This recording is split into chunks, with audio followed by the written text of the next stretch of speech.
We're going to use Play-Doh modelling, which is great for visioning. It's also great for using with kids when you're trying to develop big concepts. So I would like you to make a model. This is a conceptual model. It can look however you like. Again, there's no right or wrong answer. It can look whatever, you know, no need to have modelling skills for this. And if you feel constrained by the colour of Play-Doh I've put on your table, feel free to swap and barter with other tables. I would like you to make a mini model of how you feel about evaluation right now.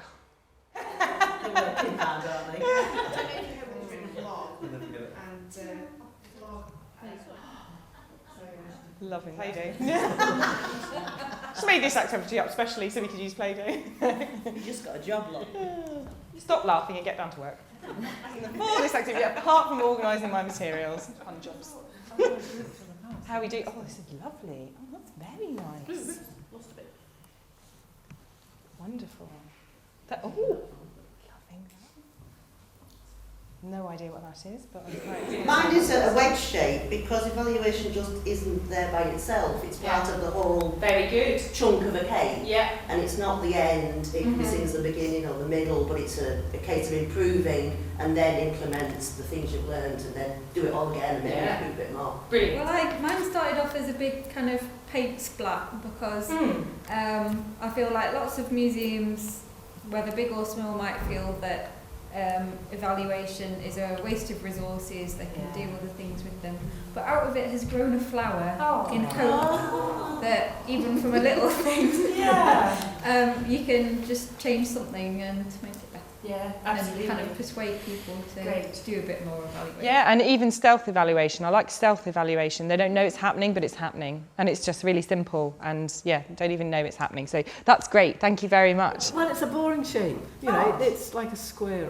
Well, I couldn't do a square. Okay. Yeah, well... I couldn't do a square.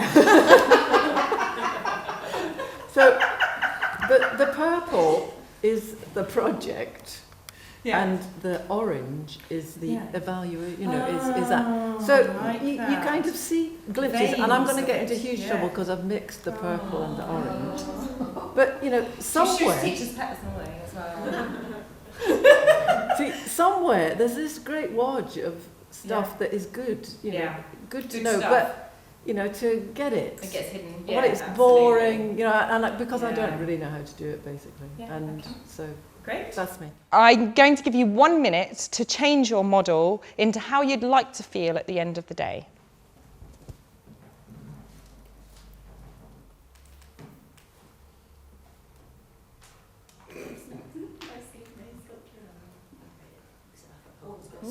Very exciting. Yeah, I like it. I like it. Oh, the bike went. The bike went. It's 10 seconds just to finish. Great, so I've asked you to remake your model into what you would like to, how you'd like to feel at the end of the day. And then, of course, at the end of the day, we could come back and you could make your model of how you feel, and we'd have 3 to compare. And you take a photo of each. You can write notes next to them as well if you want to, and you can compare and analyse those. I like this one because you were manically making holes in it right at the end. So I just want you to tell me what's happened. Basically, I've shed all the unknown bits. All the icing that's far too sweet anyway on the edge. Discarded it, so we're now down to the real cake, and we've had a good bite out of it, and those are the teeth. Oh, very nice. Love that. Love that. Very nice. I was intrigued by your mouth. Not your mouth, the mouth that you've made. It's a smiley mouth. Ah. I want to be happy at the end and to have enjoyed the day, but to kind of know where I'm going forward in the future. Great. How it will help me. Great. So quite a useful technique, again, if you're trying to look at concepts or concepts of change or aspirations, emotional changes, all sorts of things. And again, because you're not using writing, you can use it with people who use a different language as their first language. You can use it with kids of all ages. You can use it with families because they can work together on a model. So at the beginning of a family programme, for example, a 4-week family programme, how they feel about something and how they feel about it at the end, and just take photos, document it, write a few notes. It doesn't have to be heavyweight. And then you have some lovely visual evidence and some really nice evidence of progress or change during that period. It's also good for showing what's wrong about something. So, for example, if you're asking people their perceptions of a place or a museum, for example, if you're not on site, you could ask them, how do you perceive the museum? And they can make a model of it, of something that's quite hard to vocalise sometimes, actually. It's easier to make a model of, depending on whether you like Play-Doh or not. Okay, great, wonderful. Thank you very much. So another evaluation technique in the bag there.